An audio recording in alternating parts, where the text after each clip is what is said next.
So I've had a request to go through some stretches you can do for when you have neck pain or upper back pain. So this is really common in breastfeeding mothers or just new mothers who are having to nurse babies and feed them all the time, or in office workers who are predominantly at desks and are leaning over computers all day. So I'm just going to go through some stretches you can do for those situations, which are mainly when you're seated. And then what I'll do is I'll pop up another post in a day or so with some actual strengthening exercises that you can do when you're at home, because stretching is just one part of the equation, and it's important that if you are in an office job or you're feeding a lot, that you do these stretches regularly so that you don't get that build up of tension. If you wait till the end of the day, it's sort of a bit too late. So stretches today, and then I'll work on some strengthening stuff in another post. So the first stretch is for the muscles down the side of the neck. So for that, we want to anchor the shoulder down. If you're not dealing with the baby and you're an office worker, then I suggest that the side you're trying to stretch, you pop that hand under your backside, or just drop that shoulder down. Use the other hand to guide the ear straight over towards the shoulder. So you don't want to let this one lift up. Now you're going to maintain that pressure for about 15-20 seconds and then do the other side. Okay, second stretch, you're going to turn your head halfway to one side and then use the hand to pull the top of the head down. So we're angling the head on about a 45-degree. Opposite shoulder anchors down so that you can get the stretch a little bit more round the back of the neck this time. Once again, you're going to hold that stretch and then repeat on the other side.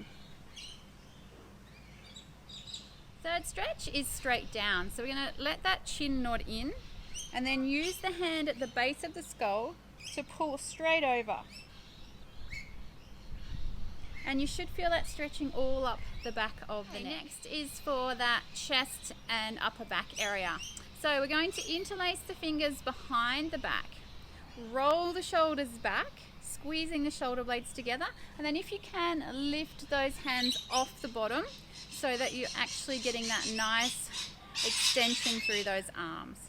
And you should feel that across here as well as through your mid-back.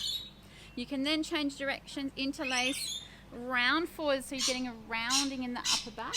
And even drop the head down and feel that stretch. Another great one for the chest and upper back area is if you're going into the kitchen or through a doorway, pop the hands on either side of the door frame. Shoulders roll back and down, and then walk your body through so that you're getting that stretch across the front of the chest. And that's going to help relieve a lot of that tension in that upper back. And then the last one for when you're seated at work or when you're dealing with a bub is to work on those shoulder blade muscles. So thinking about rolling the shoulders back and down and holding that for 10 seconds and then relax and let go. Roll back and down, hold, and release. And do that half a dozen times. So if you can work on those exercises, every couple of hours, if you're at the desk, every hour would be great, just to break up that build-up of tension that happens. So that's good for working on the muscles that get tight when you're in these sort of lean forward positions a lot.